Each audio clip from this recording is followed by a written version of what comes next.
کیا اسود واقعی ہی مرحا کے اعتماد کو توڑ رہا ہے یا پھر وہ کسی ایسے خطرناک منصوبے میں الجھا ہوا ہے جس کا اصل مقصد ابھی تک کسی کے سامنے نہیں آیا؟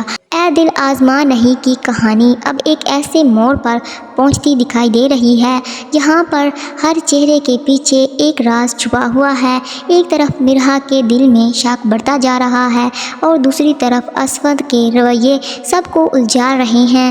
کہانی میں سب سے بڑا جھٹکا اس وقت آتا ہے جب مرحا اپنی آنکھوں سے اسود اور عنایا کو ایک ساتھ دیکھ لیتی ہے۔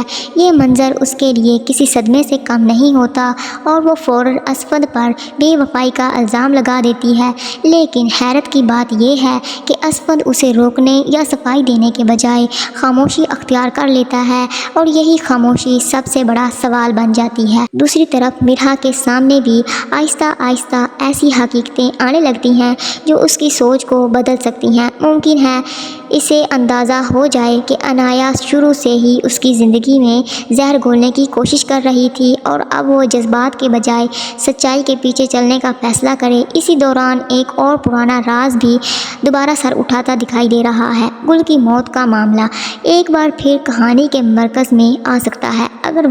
اگر اس واقعے سے متعلق کوئی اہم ثبوت سامنے آ گیا تو کئی کرداروں کے اصل چہرے بے نقاب ہو سکتے ہیں اور عنایا کے لیے حالات پہلے جیسے آسان نہیں رہیں گے۔ ادھر عنایا شاید یہ سمجھنے لگے کہ اسود اب مکمل طور پر اس کے قابو میں آ چکا ہے، لیکن یہی اعتماد اکثر ویلن کی سب سے بڑی کمزوری بن جاتا ہے۔